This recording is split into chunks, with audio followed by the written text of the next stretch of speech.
Hmm. I thought.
Hi.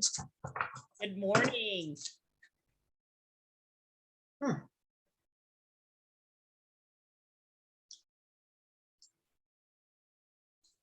Is it raining where you're at?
Alice, can you hear me? Oh, Alice can't hear me. What did she say? Chat. Oh, okay.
Alice, can you hear me?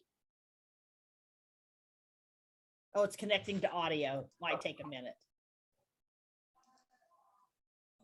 Can you hear me now? I can. Can you hear me? Okay. Okay. Yep, I can. I don't know what it was, but going out and coming back in worked. So Okay, very good. Is it raining where you're at? yes, it is wonderful. We are so glad to have it. It has been Oh. so dry. Yeah. It's just we're getting very, very concerned because it was getting dangerously dry. Yeah. Fires all the time and all. So yeah. I think this is about supposed to be our last day of it for a little while, but Yeah. the cattlemen are wishing for pond fillers, so they're wanting some really strong, Wow, hard of rains. course. But yeah, so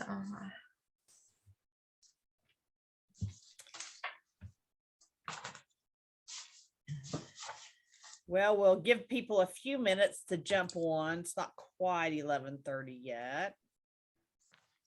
one or two of these that when the schedule came up, I was like, did I do that one already? I can't remember. I thought, oh well, I guess if so, you probably don't care if we do them again, right? Yeah, no, nobody cares. There's always so much in them. I know. Yeah. So we did get our succession plan written and approved from the board. good. So yay, that was good. That is Um, very good. Mhm. So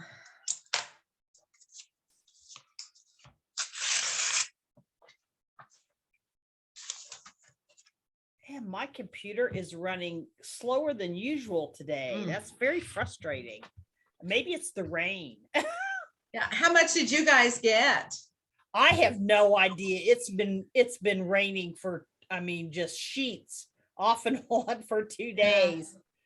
Yeah, I saw that Andover, had some flooded streets and Yep. those kinds of things, and was really hindering their recovery and repair and everything. Where ours has just been a pretty slow, steady rain, a little heavier from time to time, but not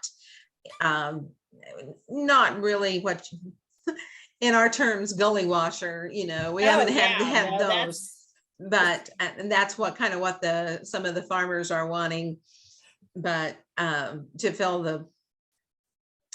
the ponds, but yeah. I don't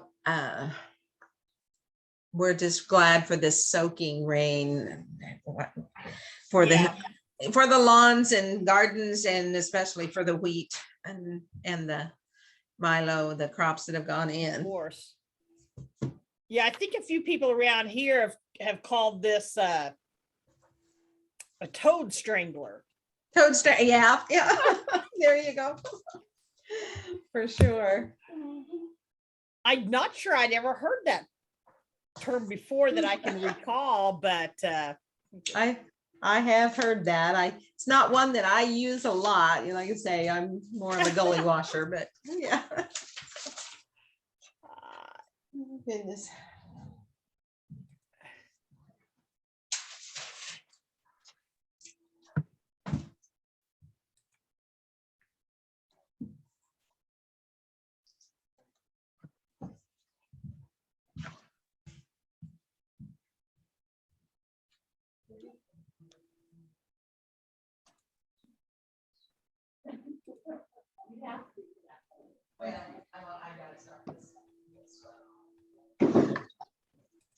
That's fine.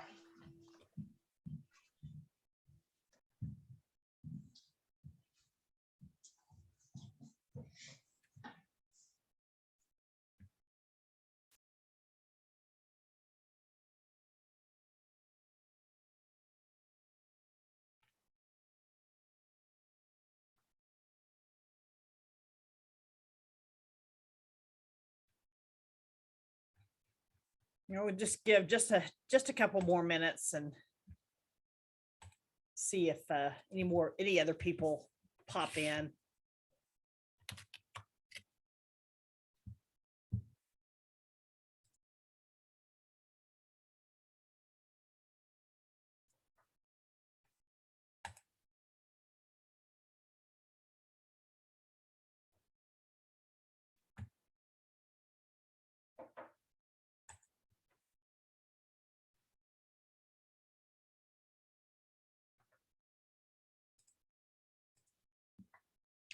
We might go ahead, if you all wouldn't mind. First, can everybody hear me okay?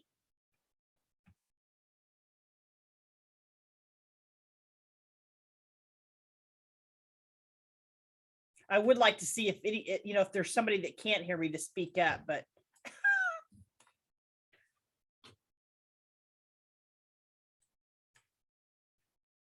I would like to start with having people introduce themselves and just kind of tell me what you hope to get out of today. Well, what your organization is, your title there, and what you kind of hope to get out of today. So, Alice, you're at the top of my screen. I'm going to let you start.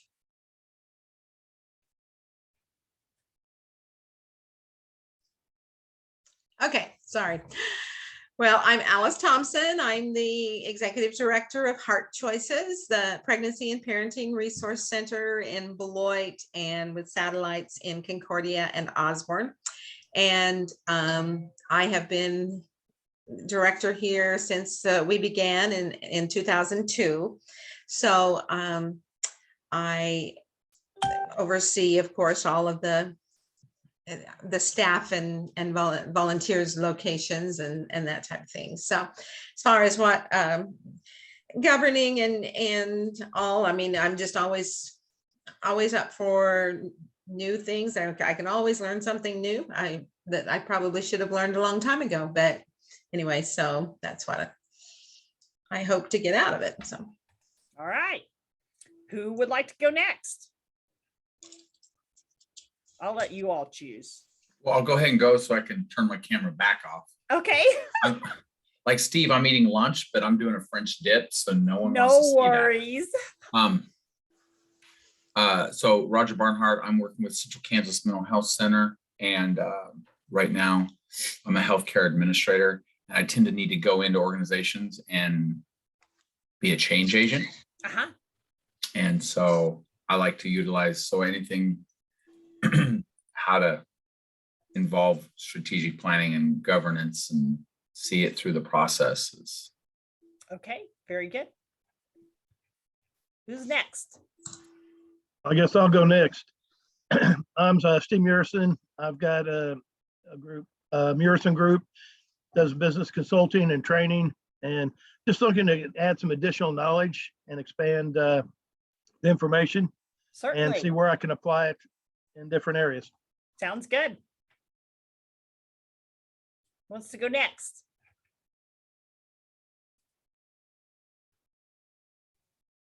I apologize. I'm having technical difficulties. My mouth doesn't want to work.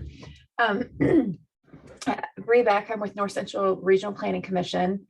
I am just really hoping that this will help me when I go to cities, counties, kind of assist them and guide them on what their needs will be when we're applying for grant applications and doing administration with the grants. Very good.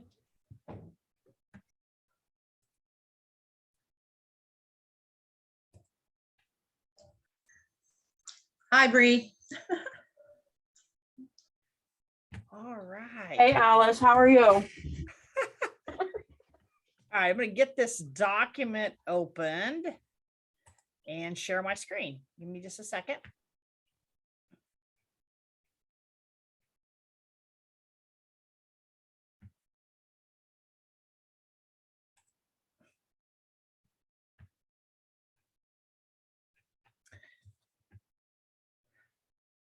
Man, some days I just really struggle with technology and just other days, some days are better than others.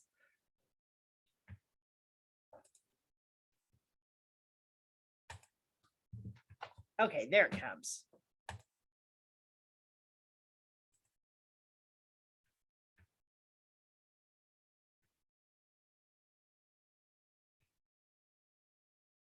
All right, can everybody see that? I'm gonna make it bigger.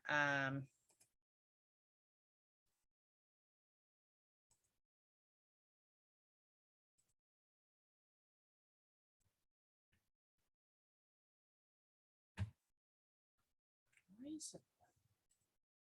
Okay, here we go.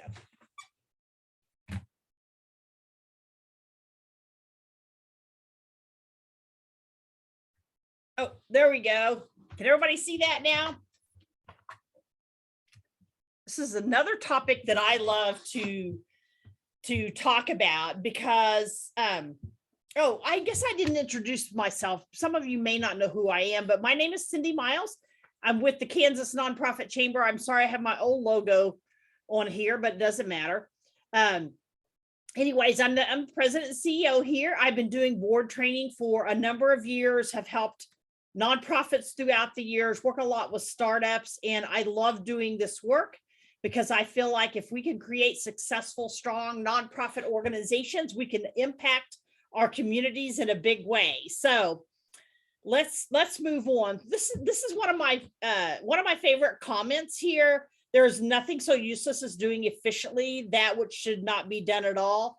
And I think this really talks to the fact that a board can do, they can be doing a lot of things, but what they do may not especially be effective. So we have to decide as board members, I'm not a board member, but our board members or whatever, they have to decide of all the things that they can do, what should they be doing? What's the right thing for them to be doing? So that's an important thing in trying to decide how they're going to govern an organization. So let's move on. So governance really is, boards govern, that is making decisions on behalf of the organization, helping to oversee the organization. You can see here that definition there that I have does not include management decisions. So there's a difference between governing and managing an organization, and it's really not a board's role to manage an organization unless for some reason you're an organization that has no employees whatsoever. You know, you're totally volunteer driven, but outside of that one scenario, it really is not the board's role to do any management of the organization. Now, that doesn't mean they might not be a working board, because a working board still governs. They just do some of the work of the organization, especially our small organizations. And of course, you see here, the board should always be guided by bylaws, your articles of incorporations, and policies and stuff that are created that really outline how the board should govern.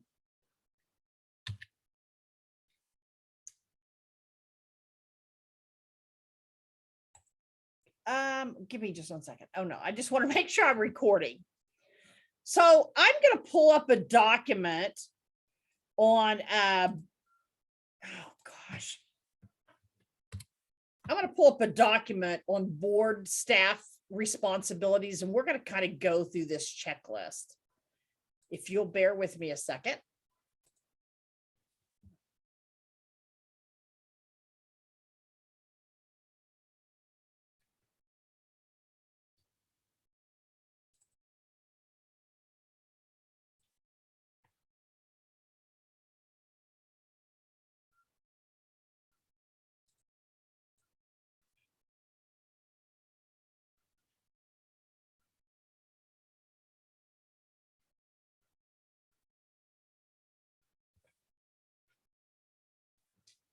Can you all hear the geese outside my window going crazy?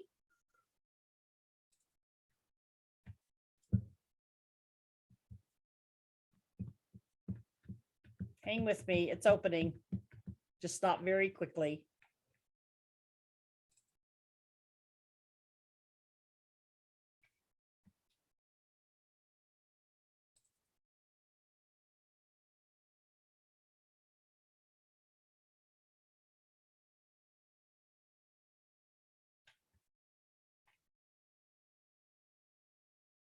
You know what? As slow as this is going, I am just going to I'm going to maybe send you all that document because I don't want to sit here and wait forever for this document to open.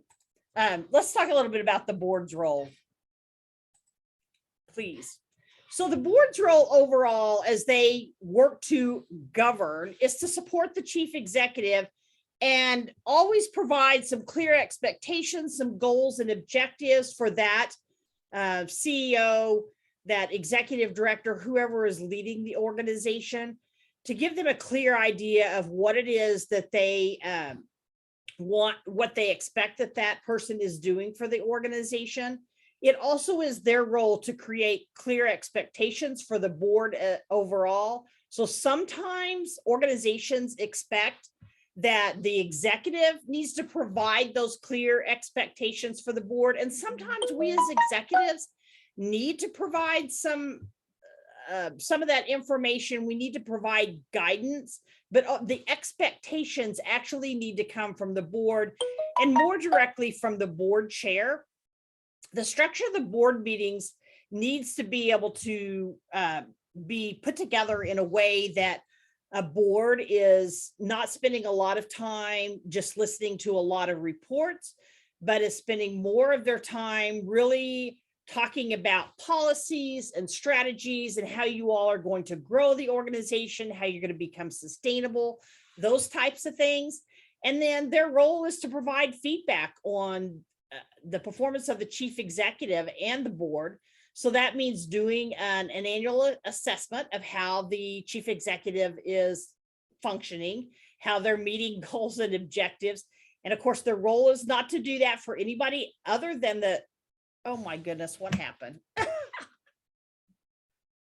Now, which document are you all seeing? I still see the board. Okay. Now this other one popped up. Good grief. Okay.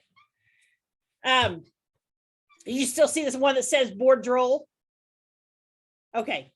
Yes, yes. I love doing things in person as opposed to on Zoom, not having to deal with the technical difficulties. So back to them, the board providing feedback on the performance of the chief executive and doing their evaluation. Boards sometimes are terrible about doing this, but it also isn't their role to do the evaluations on any other staff within the organization. That's the chief executive's role. So often boards, and I did a board presentation this weekend, they're also really should be responsible for doing some sort of an assessment, evaluation every year, every couple of years or whatever on their own performance as well, to get an idea, how are they performing, not only individually, but how are they performing together? Of course, the board's role is also to help with creating and implementing the strategic plan. So I have found it interesting over the years that I've been doing this work, and I do strategic planning with organizations. I've worked with a few organizations that they do strategic planning without their board. So the board has no input whatsoever into the strategic direction of the organization. And because a board is legally and financially responsible for an organization, they need to have some sort of input into the direction. They need to have a lot of input into the direction that the organization is moving. I've also seen boards that created strategic plan and didn't include any of the staff, and that's not the proper way to do that as well. I've seen boards do that, and then they go to the staff or the executive and say, here's what we want you to do, now go get it done. That's also not the proper way to do that. It really should be something that both staff and certainly the executive director and the board as a whole should be involved in. It's also their role while they're going through that process to ask really good questions. So the board needs to be asking, what are the costs and benefits of what it is they're doing, of the programs and services they're offering, whether their programs and services are still effective. Should they discontinue doing something that they're doing? It's no longer working anymore. Should they do something new? Should they do something different? I tell a story about an organization that I worked with a few years ago that had a fundraiser they'd been doing for many, many years, but that fundraiser was declining in participation and in revenue every year, and nobody wanted to let go of it. And it really need to be something that they needed to focus on, and maybe the board need to push a little bit about discontinuing doing that, and it's time to do something new. So it's important for the board to ask those questions on an ongoing basis, really. So management's role, that's us, right? We're overseeing day-to-day operations, making sure that those programs and services happen, making sure that they're quality programs and services, or whatever it is that we're offering. We are that's our role, and it's not the board's role to micromanage us as we do that work. I'm probably speaking to the choir on that, if any of you have ever had that issue. It's our roles to oversee the administrative details on a day-to-day basis, make sure that the bills get paid and the bills get sent out and all those different things that we do. And then also to make sure that we're monitoring the goals and the progress of the organization. And certainly, as we talk a little bit about strategic planning in this presentation as well, having an idea of what we're using to measure those goals and progress for the organization. Any questions about any of that? Janelle, welcome. Good to see you.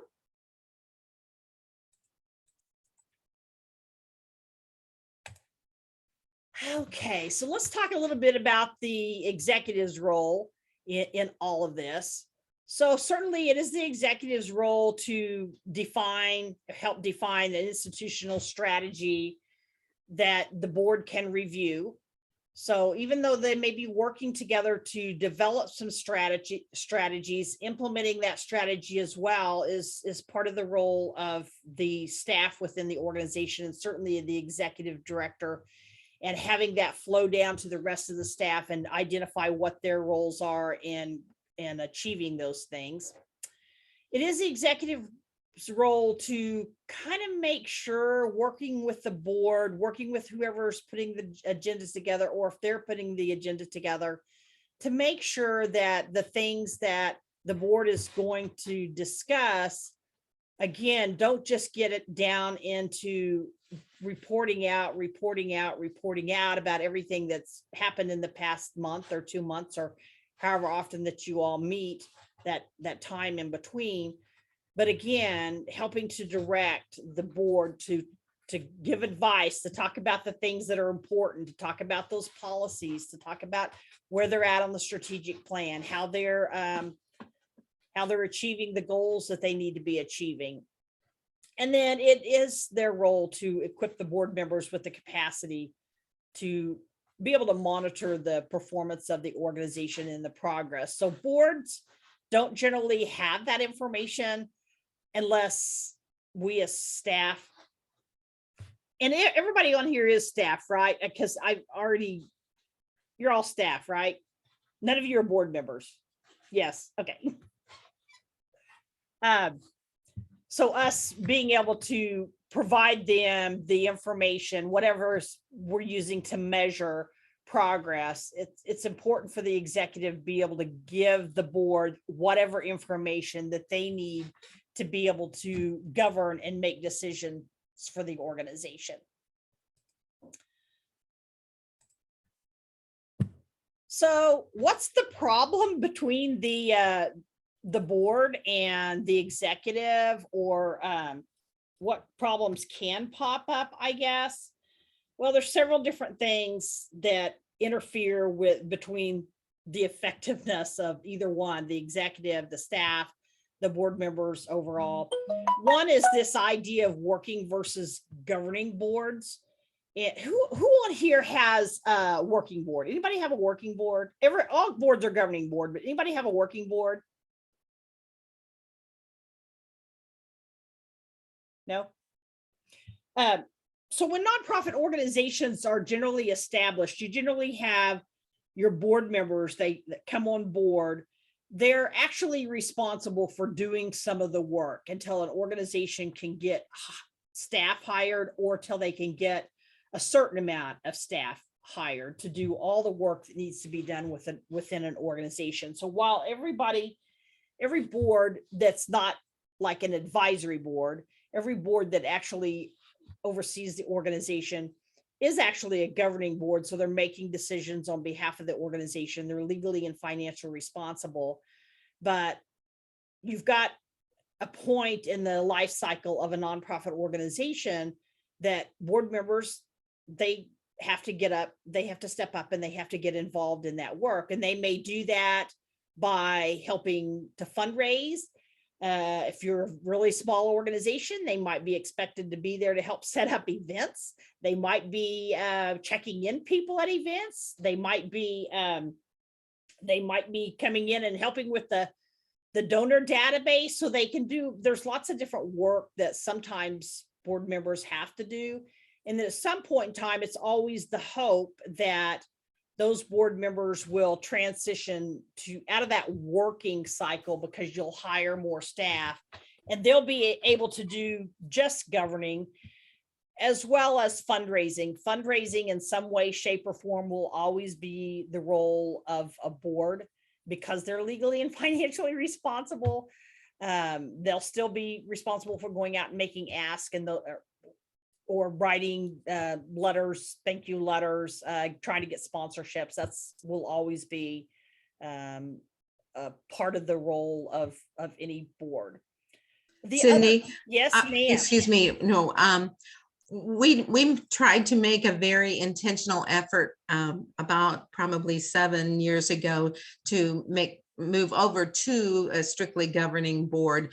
But being in a small community and that type of thing, we do our board members do take part in helping with fundraisers and that type of thing as well. So I guess we still, yes. Mm-hmm. They always should be involved in the fundraising aspect in some way. Yes, I believe that too. I think Yep. that's very crucial. And so, yeah. It is. And I won't go off on a tangent on on board members that don't want to ever have to do any of that work, whether they're working or governing. But anyways, yeah, it is definitely important. So sometimes there is a lack of trust between the board and the staff or the executive organization that occurs because maybe there's a lack of confidence. maybe they're not really, maybe the executive's not really sure that board members are going to follow through and what they say they're going to do. Sometimes board members are unsure whether the executive or the staff is going to follow through in the way that they think that they should. And so that really kind of opens the door to introduce some micromanaging on behalf of the board. And as you can see, my next bullet point is then board members overstep their boundaries and they get into that micromanaging, and they have to understand like what their role is overall, so they don't get into the managing. And this is really a huge risk that happens, these couple of things here, when a nonprofit organization starts growing and they start adding staff, and some of the staff takes over some of the roles that the board had and or the founder had, and those board members have to let go of some of that stuff. And maybe they've babied that along for a long time. It takes a lot of trust to be able to let go of some of those things. So those are some of the issues that exist. And then sometimes you get this executive versus board kind of butting heads, kind of a struggle for power that goes on as well, because it's kind of hard to balance those things. You know, if you want to go out and you want to rent a different building because you need more space, and the board's not there on a day-to-day basis, and they don't necessarily see the need for space like you see the need for space, trying to relay that to them and get them to understand, you know, why that additional space or that resource or whatever is needed can be a challenge. So sometimes you have that butting of the head between the staff, the CEO, and the board.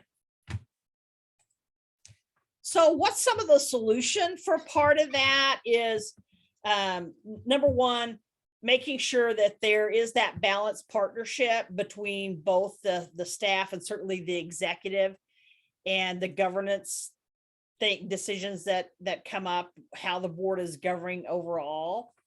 Letting the staff, having boards let the staff implement the decisions of the board.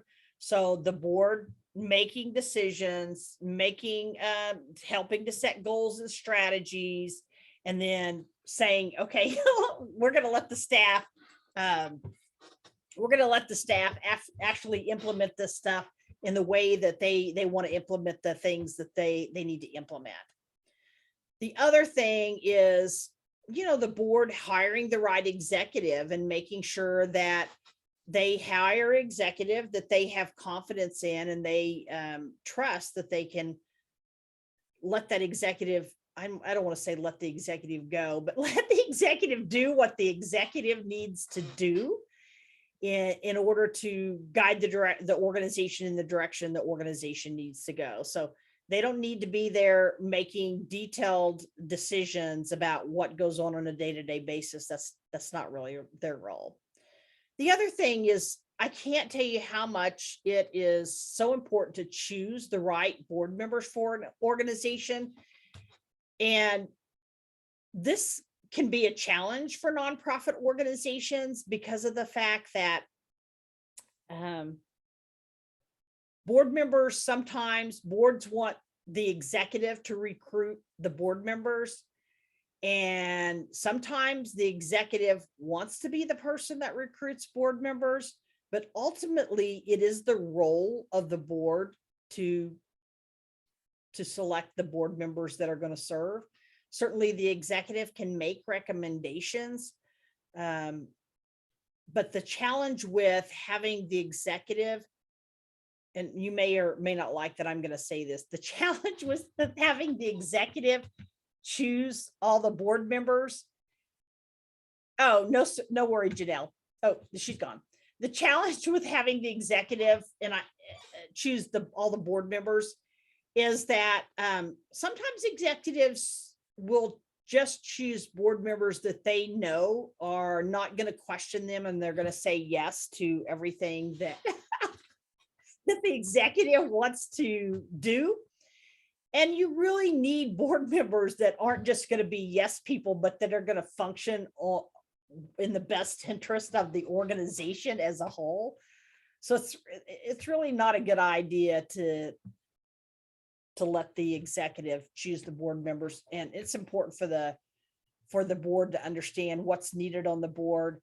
I know sometimes I do some of the presentations, I do a board matrix that kind of helps boards with strategically recruiting board members instead of just adding all their friends. But anyways, the other solution is making sure that there's clear communication about what the executive's role is, what the board's role is, what the board chair's role is, what the staff's role is, how communication should occur between the board and the executive director, or how the communication should occur between the board and other staff members within the organization.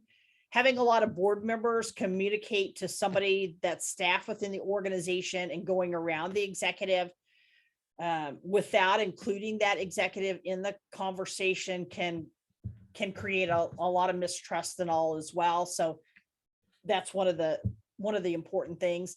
And then one of the other solutions is making sure that organization is creating the right policies and procedures for the organization.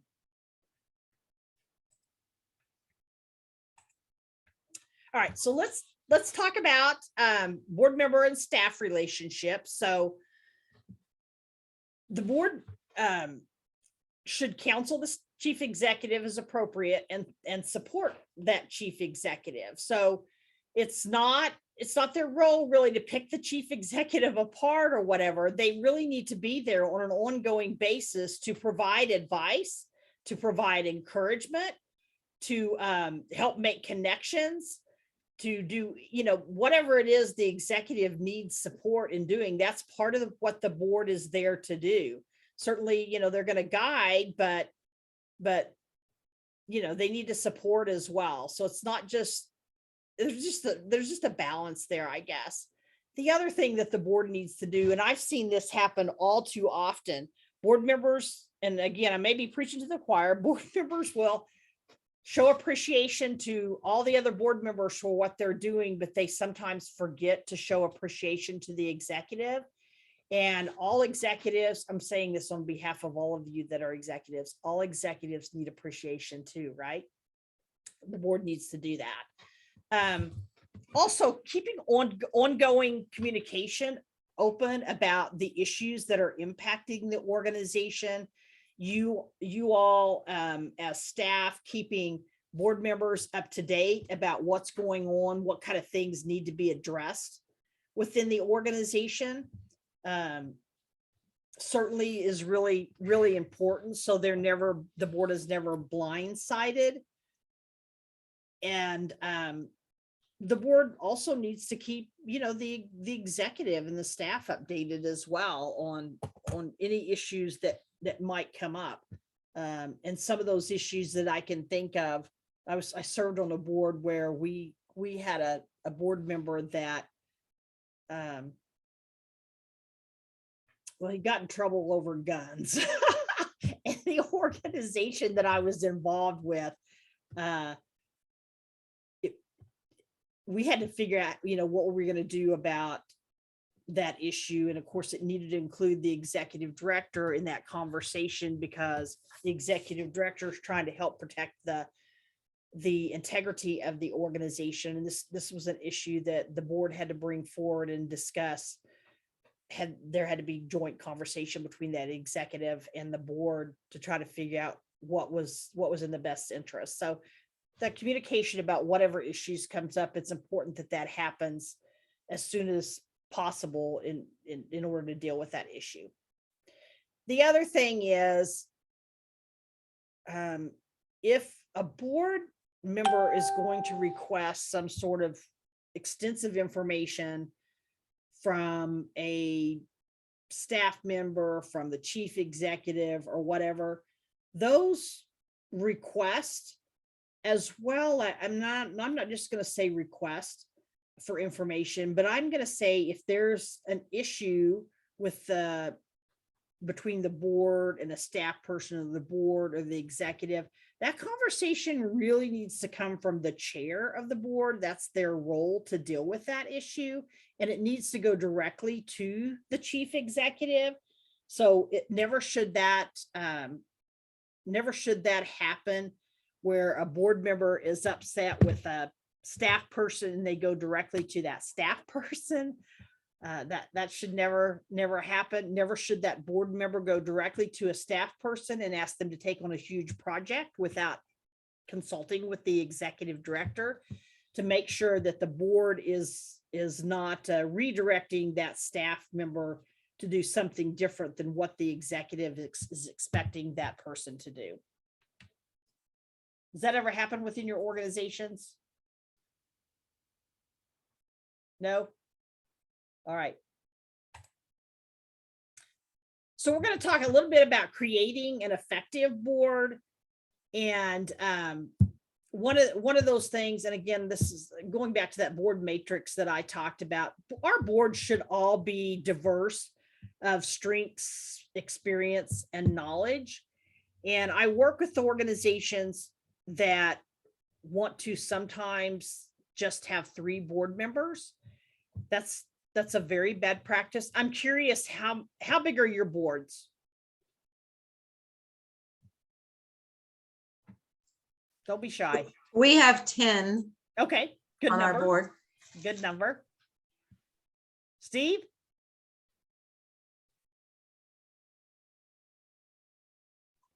I do not have a board at this point, so Okay, it's a knowledge gathering. knowledge gathering. That's right. That's what I'm doing right now. So, What are you knowledge gathering to do? well, I do some business consulting. Oh, yeah, and yeah, that's one that's right. thing. You told So me that. it's- Be able to advise boards Yep. is kind of an important part because I deal with should- leadership and, We should talk later, Steve. okay. I'm gonna send you an email. All Roger, right. Sounds great. Roger? Well, kind of like Steve, I usually go in as an interim or as a consultant. Oh, I love Um, that. So I've dealt with a lot of drama and a lot of dysfunctional boards. So, and so now, even though now I'm at a full-time regular gig, Yeah, I still get calls where people want advice and guidance. The latest one, I can give you an example. Again, I'm a healthcare administrator. So like I run Yep. hospitals Yes. and drug addiction and mental health and nursing homes. yep. This latest one was a chief nursing officer called because a board member, a board chair, quote unquote, encouraged her to hire a gal. And being small town, she knew this person that the board member wanted her to hire. And she literally could not do the job and she would make the whole initiative fail. Okay, And at my last gig, the nursing home part of the hospital was costing the system almost $1 million a year in loss because they were running it so dysfunctionally. And the board chair and I found what the problem was. And it was one staff member that had no leadership capabilities. I'm like, oh, well, you can't fire her. And I tried to fix her and she wasn't fixable. I'm like, well, then you can't hold me accountable to the $587,000 loss. I mean, if you're literally continuing, and sure enough, I finally gave the woman some standards to leadership to which she needed to live up to, and she couldn't do it. yep. And she left. And within 6 months, we'd already saved $300,000 by implementing the changes that I wanted to implement. Yep. And so I just need to learn how to keep a board aligned with what they're supposed to be doing and keeping them strategic and keep them out of the weeds. And I don't care. I don't care if your best friend's mother's wife goes to your church. Don't tell me to hire her. Oh, yes, you are right. You're right. We should talk more as well. Bree, what about you? I know you're with the North Central Regional Planning Commission, but how big is your board?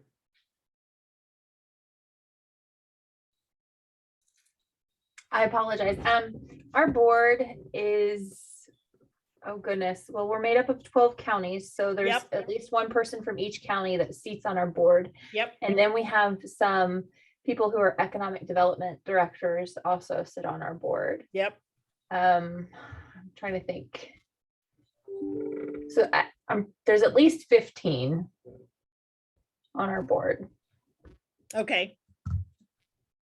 So I mean, that's a good size. Both you and Alice have good size boards then. I know when I work with nonprofit startups, and just startups, I always recommend at least 10 to 12 because it's really hard to get diversity of that skill, strengths, experience with less than that, because, you know, we need somebody that has accounting and marketing and,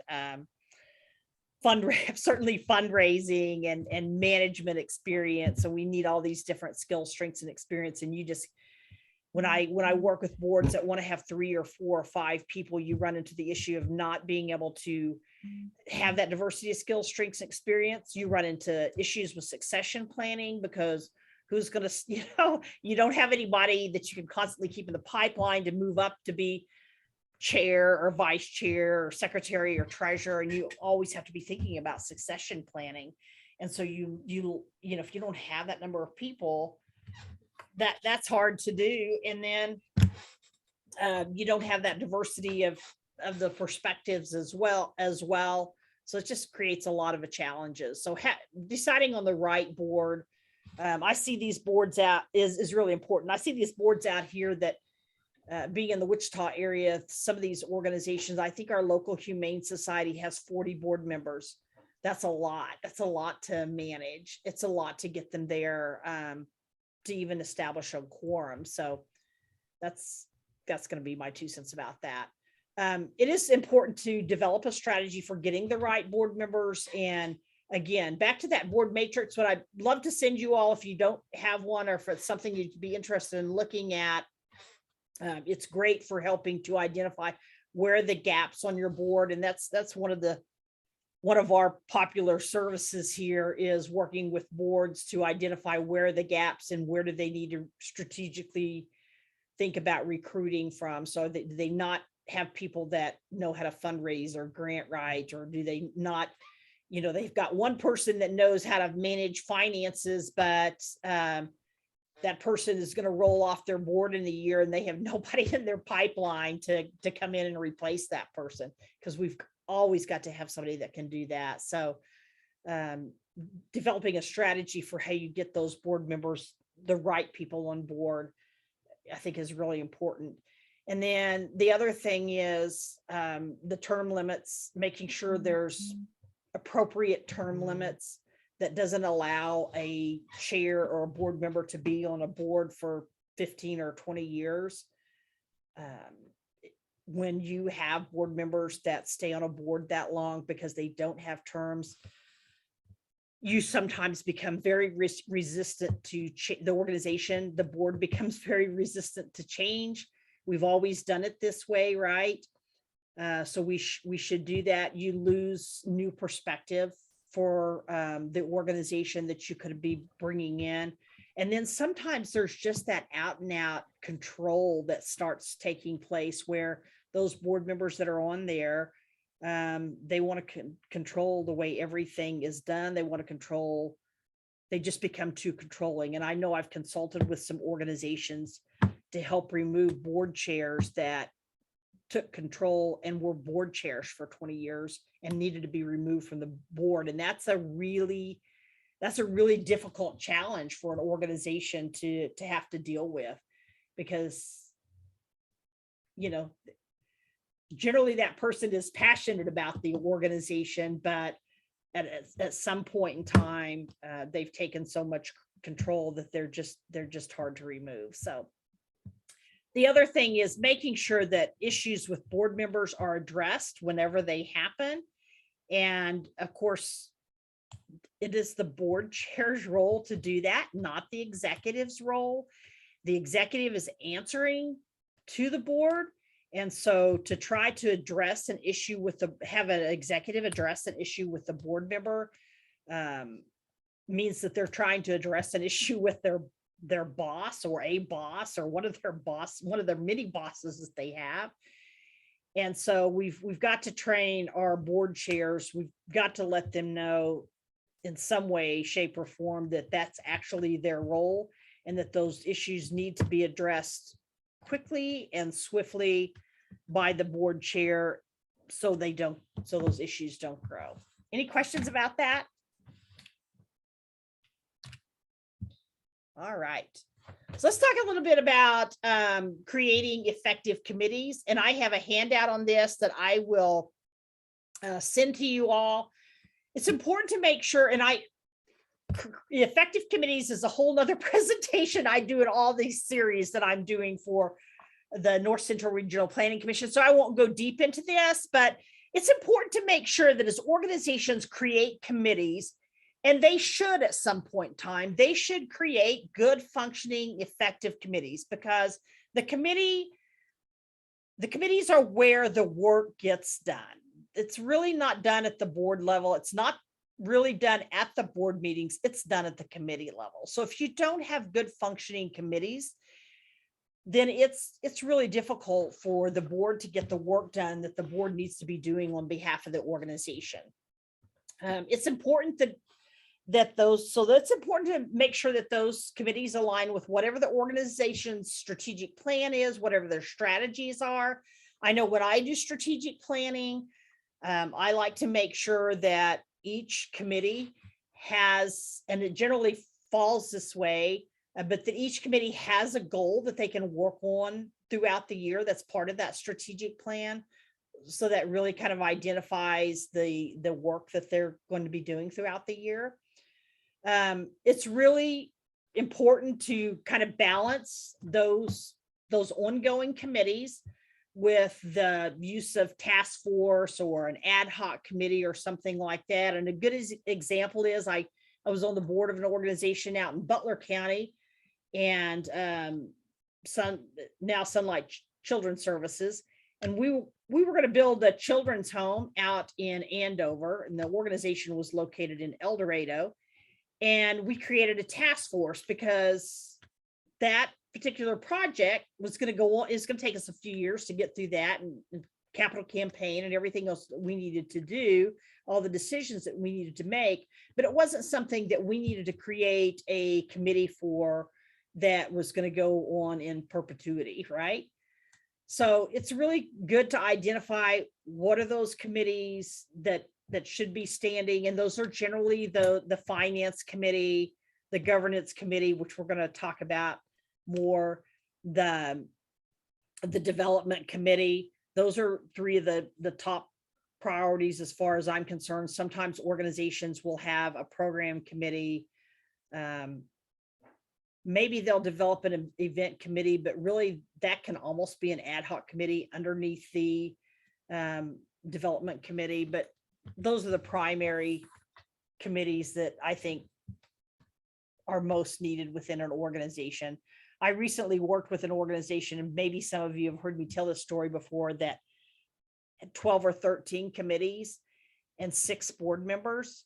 And it wasn't, I wasn't seeing it because they couldn't make any of these committees happen because they had 6 board members. They weren't inviting any outside people that weren't board members to participate on these committees, which is also a really important thing for organizations to do. And it just wasn't an effective model at all. So we've got to figure out what actually works for our organizations. And then you can create organizational work groups that report to the staff, not the board. So those are different groups, that meet internally. Here at the Kansas Nonprofit Chamber, we have a programming group that works on all the programming that we're going to offer throughout the year. And we have a few board members that participate in that, but it doesn't necessarily have to be a committee of the board to be able to do that work. And then you see, I already mentioned, make sure that you're recruiting outsiders to serve on those board committees. That's certainly a great pipeline for future board members for your organization. So invite them to participate and get outsiders that are people not on your board engaged with your organization.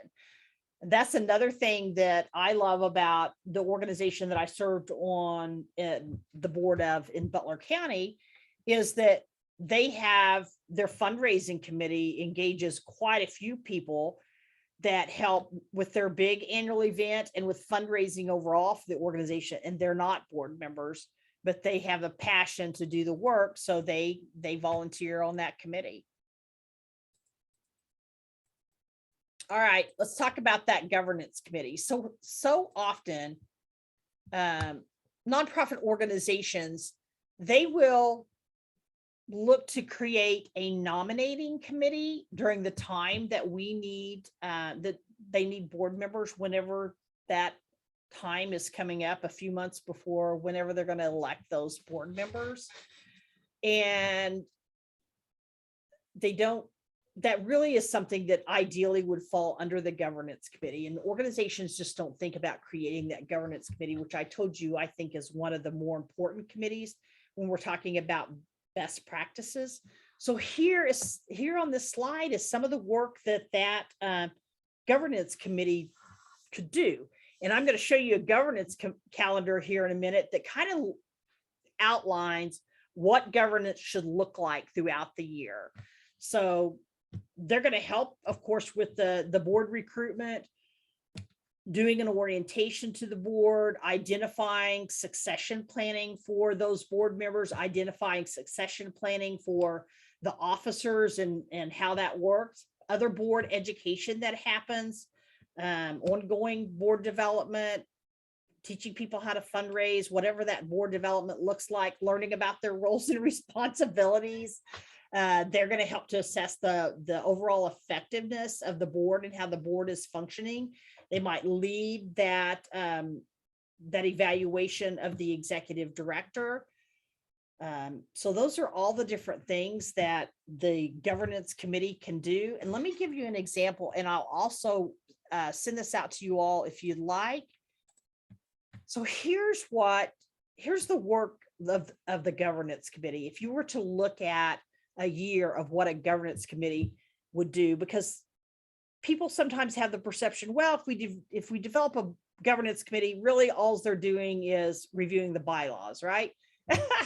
And that's not a big deal. We can do that in a month or a few months, and then we don't really need that. So this would be a sample governance calendar for your governance committee that starts for a fiscal year that starts in January. So you've got, depending on what your fiscal year looks like or what your cycle looks like, potentially new board members' terms begin January 1 if you're running January 1 to 12/31. Okay, your new board officers take office. You maybe assign new committee chairs.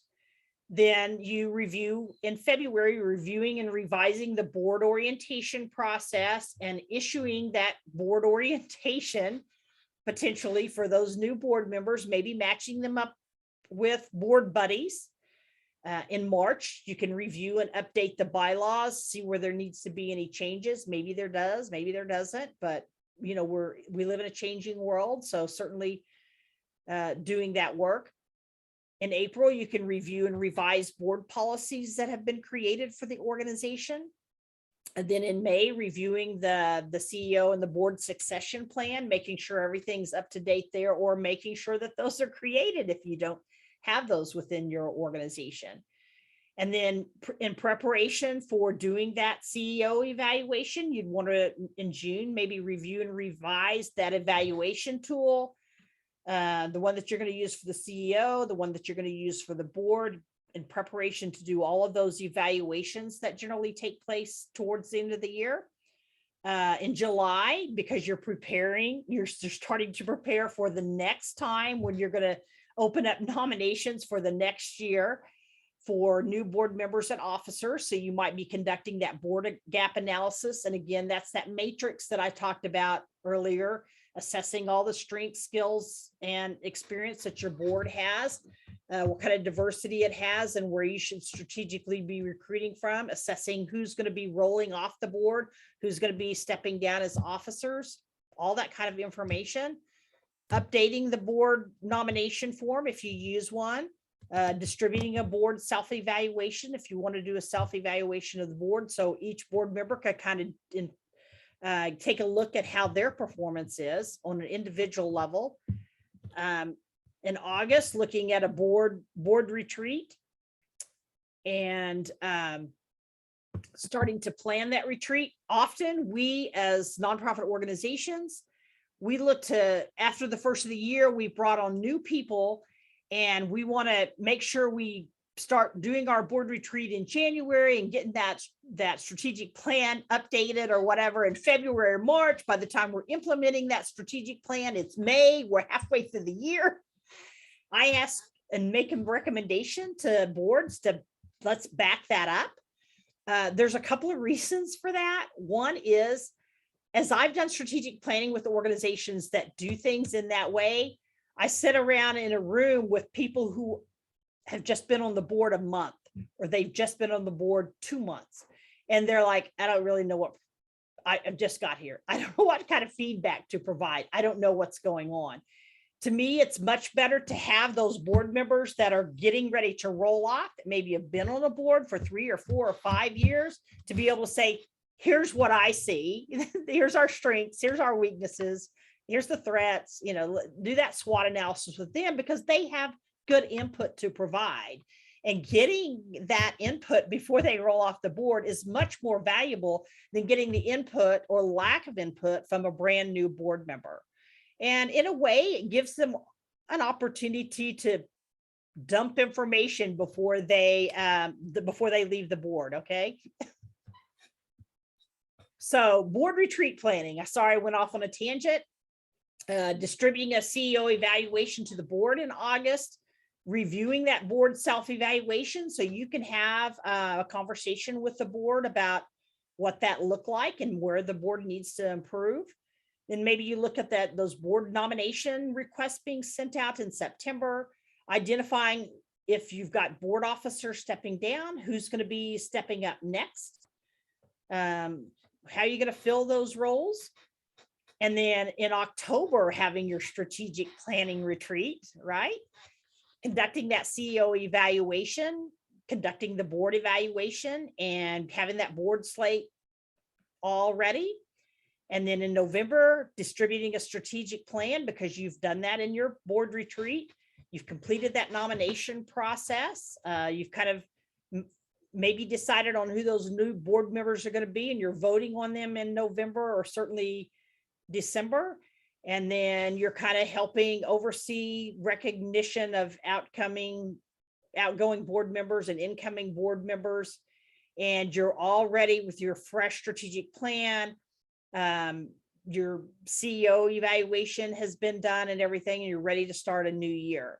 Another advantage of doing that CEO evaluation in October is that many organizations, and I don't have this in here because it's not the governance committee's role, but those organizations, they're putting their budgets together sometimes. I mean, if they run a January 1 to December, they may be putting their budgets together, and if they are looking at increases in pay for the CEO or anything like that, and that needs to be put in the budget, you can do that around October before the board potentially approves the budget in November.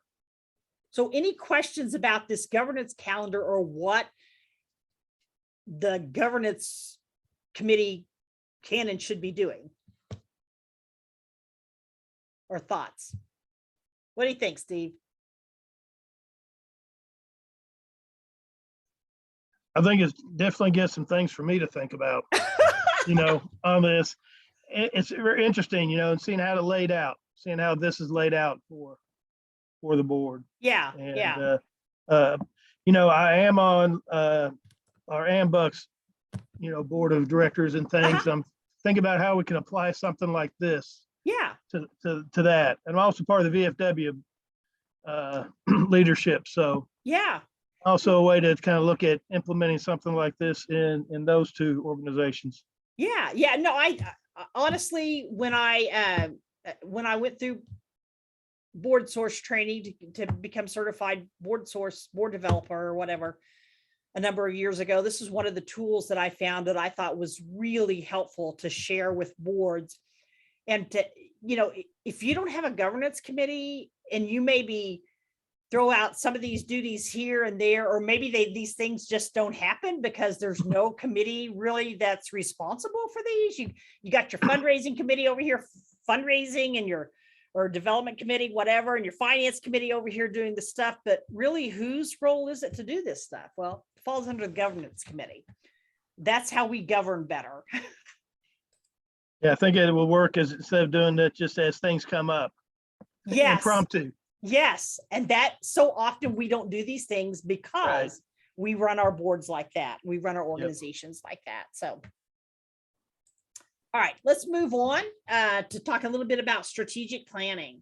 So it is, I mentioned earlier, it is a joint effort between the executive director and the board. At no time should the board be doing the strategic plan by themselves or the executive director by themselves.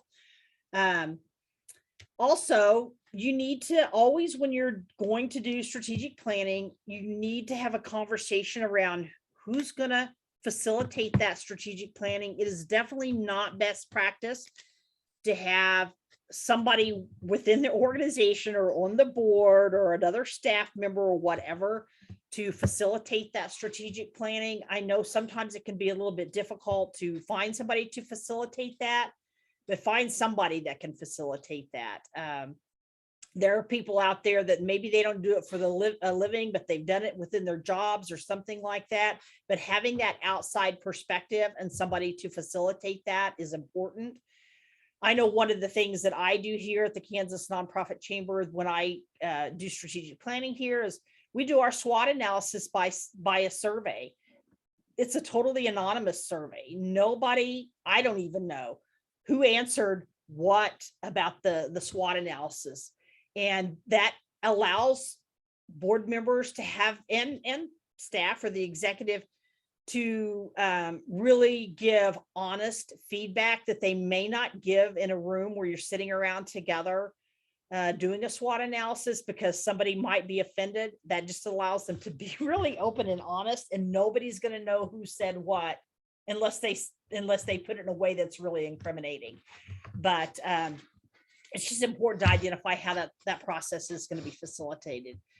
Identify who should be included in the process. The board and the staff needs to, or the executive really need to decide that. Sometimes it's really important to have additional staff members participate in that. Sometimes it's important to bring a client that you serve out there to participate in the strategic planning. Sometimes it's important to bring a community member or two, or somebody that you're working on a partnership with that gives you a totally different perspective than you might have with just the board members and the executive director. You've really got to identify, what do you want to get out of the plan? And do you want to plan for the next year, the next 3 years, the next 5 years? What does that look like? It's really hard these days for organizations to sometimes look past a year, especially as we have dealt with this pandemic for the last couple of years and so many changes and everything that has gone on, from fundraising to our events to just so many different things. But it's important to kind of decide what kind of plan what kind of span you want that to cover. And I always think that, if an organization is developing a 1-year plan or a 2-year plan, they should also think during this planning process a little bit big vision and maybe set a goal around what do they want to achieve in 5 years. Here at the Kansas Nonprofit Chamber, we have a building, we house some nonprofit organizations, we host events and stuff here. We house a few very small nonprofit organizations, but in 5 years, I want to have a building that houses 25 nonprofit organizations. And if I don't set that as a goal, even though it's 5 years down the road, it's not going to happen this year in my strategic plan, but I can be taking other small steps over the years to come to make that happen. Otherwise, in 5 years, I'm going to be exactly where I'm at today. So it's important for organizations to think about that as well, setting some sort of a bigger vision goal. And then trying to decide how much time you're going to need for planning. Boards sometimes they want to say, well, I'll commit to 2 hours to do a strategic plan. And that's not sufficient enough time. If you serve on a board, you've got to be willing and able to commit the time to sitting down and taking 4 hours or even 8 hours or whatever it's going to take to develop that strategic plan, because it's important for you to be there to be providing guidance for the organization to identify good strategies for the organization. All right. So of course, when you're going through the strategic planning process, I recommend that organizations think about setting 3 to 5 goals for the organization. You come out of a strategic plan and you've got 10 goals, you've got 15 goals, or you've only got 1 goal. But certainly if you've got more goals than 3 to 5, it becomes overwhelming for an organization to try to take on more than they really can maybe potentially do. And I have seen that stifle organizations' ability to do anything with their strategic plan. And I always say I really dislike it when an organization creates a strategic plan and then it goes up on a shelf and then they never, they get caught up in board meetings and all they're discussing is the last program that occurred or the last fundraising event, and they're never talking about the future of the organization. Those goals, of course, I'm sure we're all familiar with SMART goals, so they should be specific, measurable, achievable, realistic, and have some sort of a time limit, a timetable, timeline to them. So you can't just say, well, we as an organization want to raise $100,000. Okay, by when? How are you going to do that? It's not sufficient enough to just say we want to raise $100,000. Certainly that's measurable, but it really isn't if you don't have a timeline laid out with that, because that could mean over, the rest of your lifetime or whatever. Hey, Cindy, you're talking about 3 to 5 goals, basically kind of a little bit of a long-term, a year or so. Are you talking about for the strategic plan? Because they can based off those 3 to 5 goals, which we call the big goals, they can reevaluate smaller goals to milestones to get them to where they're going.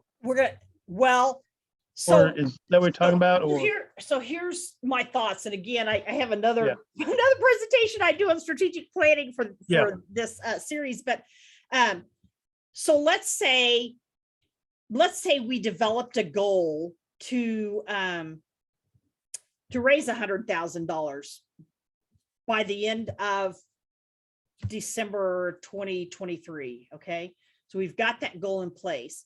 The next thing that I would do as I'm doing strategic planning is I would say, okay, that goal belongs with the development committee, right? Because that's where it makes most sense for it to be.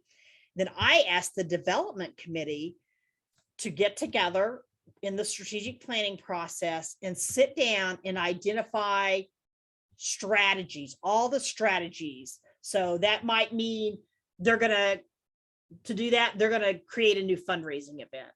They're going to reach out to 20 new potential big donors. They're going to incorporate a new beginning of the year annual appeal. They're going to, so these are all the strategies for how they're going to make that goal happen, right?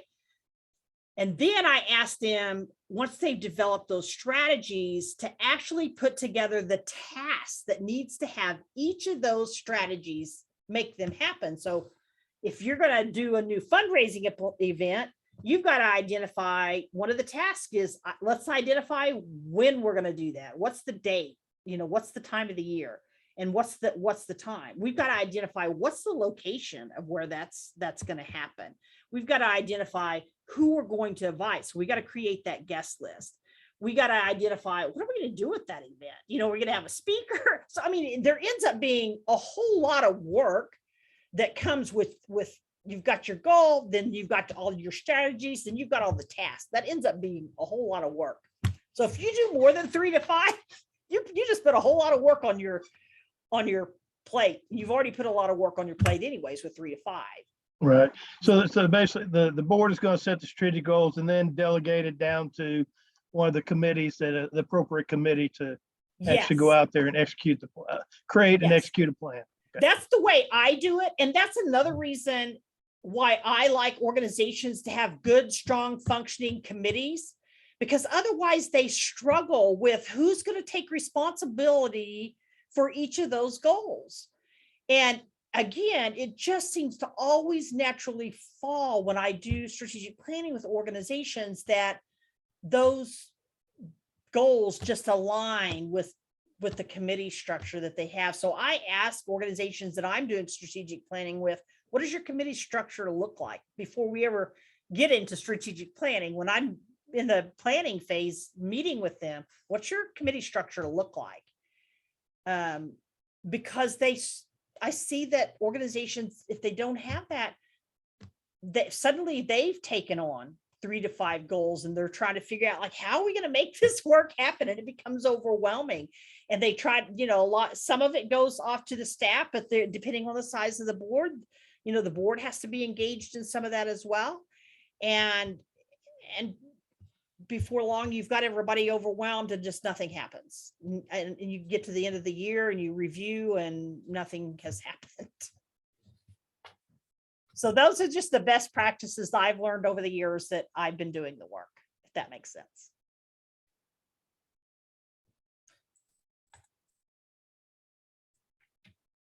All right, so let's talk about implementing the plan.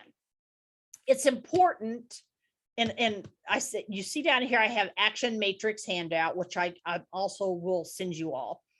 It's important for you to identify what you're going to do to achieve your goals. So how are those goals going to be distributed within the organization, especially if you don't have some sort of committee structure? Who's going to be the holder of each of those goals? And what is it that you need to do to actually implement working towards achieving those goals? And then, of course, you see here, assign goals to committees to develop strategies and tasks, which I talked to you all about previously. I just can't say enough about how important I think that is, so you don't overwhelm the board or the staff or whoever. And then identifying those tasks that are specific steps, as well as the timeline for completing those tasks. So you don't want to leave any of those things like open for, well, we'll get around to it one day, whenever we have time, because we at nonprofit organizations, we don't have time. Isn't that right, Alice? Come on, Alice, back me up. Yeah, here. sorry, it took me a little bit to unmute No, I there, understand. but yeah, that's true. It's true. It's always get done what you have to get done and look for Always. time for, yeah. I was joking with a few of my board members last night as we were sending emails back and forth between 11:30 and 1 o'clock this morning. There were several of us, all executive directors or CEOs of our organizations, and we were joking around about why we were all up sending emails that late at night, but sometimes it happens. So another thing about implementing the strategic plan is the best time to really update that plan and kind of review where you're at that plan is at board meetings. And I'm going to talk to you more about having more effective board meetings here in just a minute. But again, reviewing the strategic plan, where you're at, should happen at every board meeting in some way. I don't care if it's an action list that you all reviewing some of the tasks that need to be done and seeing how you're progressing. that's your opportunity to come together as a board and kind of have that discussion on how you're moving forward and whether or not you're making progress. If you're not making progress, why aren't you making progress? And it's important to relate the board meeting agenda to some of the goals of the organization or the strategic plan overall, that you can certainly just write those into your agenda in whatever way. Talk to you about effective board meetings, but there's some way to bring that strategic plan discussion into the board meetings. So our board meetings so often, again, become about just reporting out and not discussing important issues that impact an organization. And I can't tell you all the tons and tons of boards I've served on over the years, continue to serve on, as I do stuff out in the community, that we will spend entire board meetings just talking about stuff. What happened at the fundraiser, who got upset about something, what, just stuff, hearing updates about just stuff. And we never talk about things that are really important to the organization, or what kind of things that decisions that are really important impacting the organization that we need to make decisions about. We're just discussing stuff. So in order to have really effective board meetings, it's really important to look at how we restructure our board meetings to allow that time for discussion on important things. And that could be sometimes not putting any kind of program reports at the very top of the agenda, but putting them down at the bottom of the agenda.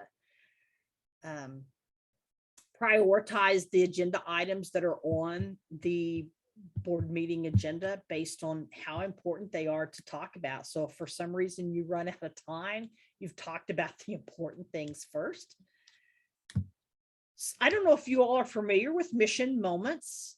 So I think there's other names, but certainly keeping board members motivated is important. So sometimes organizations, it's good for them to incorporate the executive to incorporate a mission moment someplace in your agenda. It might be at the beginning, it might be at the end, which is just a short story about somebody that the organization's impacted, somebody they've served, somebody they've helped in some way, just some sort of update that really motivates the rest of the board members for doing the work and reminds them of why they're there, why they're coming to those board meetings, why they're coming to those committee meetings, why they should be caring about what's going on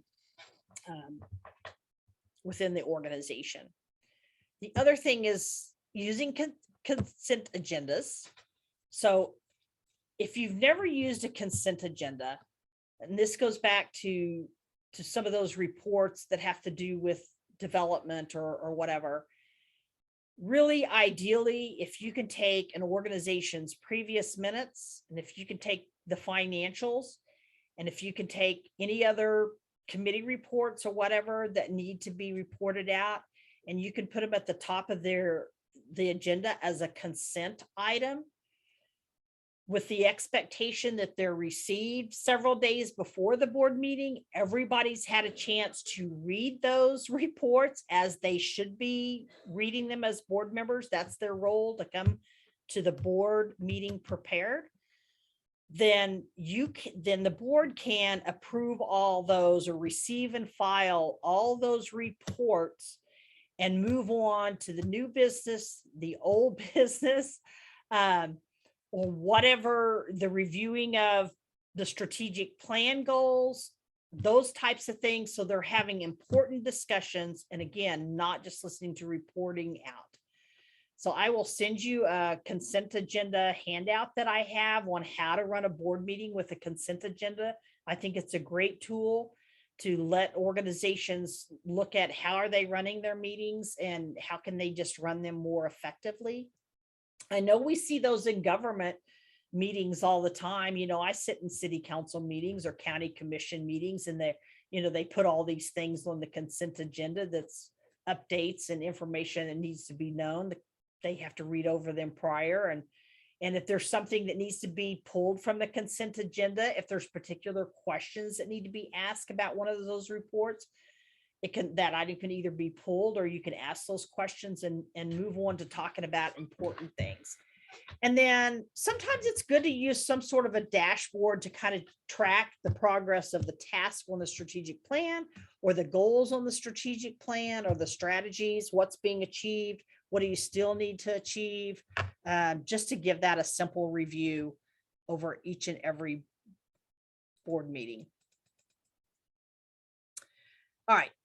So here is just a challenge I put out for nonprofit organizations to kind of sit, if they take the time to review some minutes from the last 3 or 4 board meetings and see what's in those minutes. What are they really spending time discussing at the board meetings? Is it really strategic stuff? Is it things that are important to make decisions about?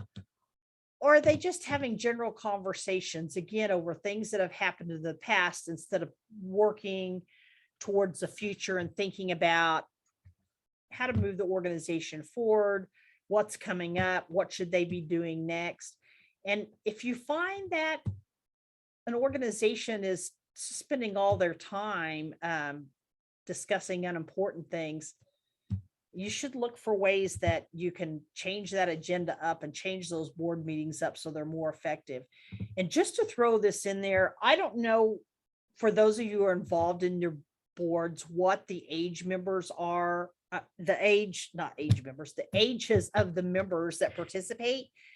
But one of the initiatives that we have here at the Kansas Nonprofit Chamber is to engage more young professionals and younger people in nonprofit boards, because we see boards where there's people that are aging out, they're retiring, they've served on boards for a long time, and we've got to open doors for young people to serve on nonprofit boards. And I hear from young professionals that serve on boards sometimes that they go to board meetings and they don't feel valued. They don't know what they're supposed to be doing. They don't understand, why they're discussing these minute little things at board meetings. And so they feel totally unengaged. And then I hear from executives sometimes regarding the young professionals that have been brought on the boards that they're associated with. And they don't understand why these young professionals come on these boards and they don't do anything. So could be a communication gap there, but it's something to think about. Young people that serve on nonprofit boards, they don't want to just come to a meeting for the sake of coming to a meeting. They want to be there because they can make a difference, and they want to do something to help make a difference. It kind of goes back to that governance calendar you put together to bring them on board, and so that they understand what they're doing. And Yes. I think that's probably what's missing in a lot of organizations. They don't understand what their role is. They don't. And we do, and more often than not, when I talk to nonprofit organizations about orientation, board orientation, they don't do it. So you get a new board member in and they really know nothing, and they know nothing for a very long time. And then maybe they're afraid to ask questions because they don't want to seem, like they're stupid and they know nothing, but that's because they don't know anything.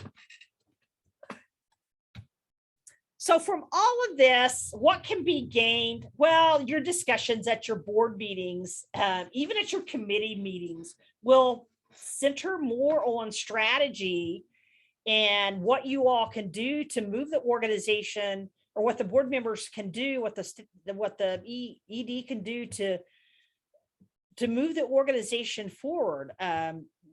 Why talk about all the little details of what, how many people bought the special drink at the last event that I'm just trying to think of all the little minute things that we talk about sometimes at board meetings that really are just unimportant.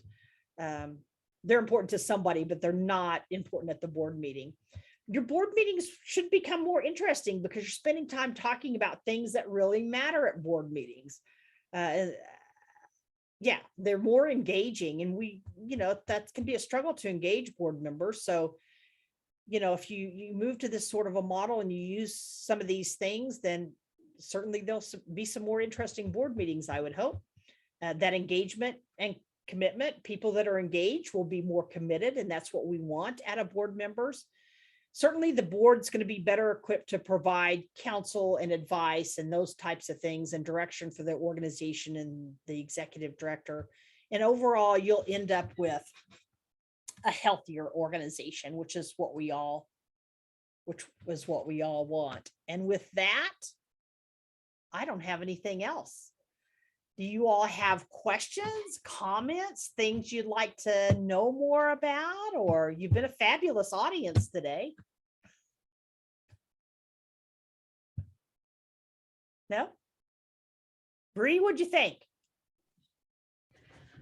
It was really nice. I don't really deal with our board a whole lot unless Yep. I have to go and present to them. Yes. So it was very beneficial to kind of hear the way things are set up or how they should be set up. Our board's a little different as we have 12 counties and someone on the commission from each of those counties sits on our board. So it's not someone we've went out and sought to sit on our board. Sure. It's a position that one of them is supposed to do. Yep. Yep. No, I Um, get that. I serve on the Metropolitan Area Planning Commission here in Wichita, and the way that the commissioners were chosen is they've got a design for that as well. So yeah. So you can definitely tell the ones who are there, they all eventually, learn. sure. But how you Yep. said the board orientation, I think that orientation. was definitely something, Yes. because half of them don't know what we do until Yes. they sit on our board. Yep. And so that's nice. But I would like to see your, what did you call it? Your board matrix. Yep. To see if there's a way we could incentivize other people to maybe sit on our board that would definitely have a stake in the game, but are interested in seeing it thrive. Certainly. Maybe. So yeah. Be happy. I'm going to send those things out to you all, as well as the slides. And Alice, have any thoughts, last minute thoughts or questions? No, not really. I think my biggest thing is looking at how to cover more of these types of things in our meetings without making them much longer. Yep. Yes. They have become pretty accustomed recently to maybe meeting only for 2 hours. And that goes pretty quickly, truthfully. And so when it comes to adding in some of the other, the strategic planning and those types of things, I know I've always found it a little bit challenging to get them to at a time when we can simply concentrate on that. Yep. Yep. I get that. And that's why, try to direct organizations to do less reporting out, more discussion about strategy. And so they're not adding, they're Mhm. replacing, I guess. But I know board meetings are challenging overall. So. And I think, again, I see the importance of that. Yep. But I also feel like that there needs to be that communication. Yep. I mean, and You're I right. do try to send out the reports ahead of time for them to look, if they're available. Sometimes those reports aren't available until the day of meeting, Sure. and sending them out ahead of time. Some people look at them ahead of time and some people don't. So, yeah. I get that as well. Mhm. Well, again, thank you all for attending, and probably be tomorrow, but I will get all this information out to you. And it was certainly a pleasure to meet those of you that I hadn't met in the past, and I hope to see you on some other training. Thank you. Have a wonderful day. Cindy, you will Yes. be sending then the matrix to everyone, Oh, is yeah, that correct? will. I mean, will. I have one that I have been using, but I would like to see what it Yep. looks like for you I compared to will. yours. I will Okay. send everything out to everybody. Thank you. Thank you. All right, Have a thank good you. rainy you. day. Yes.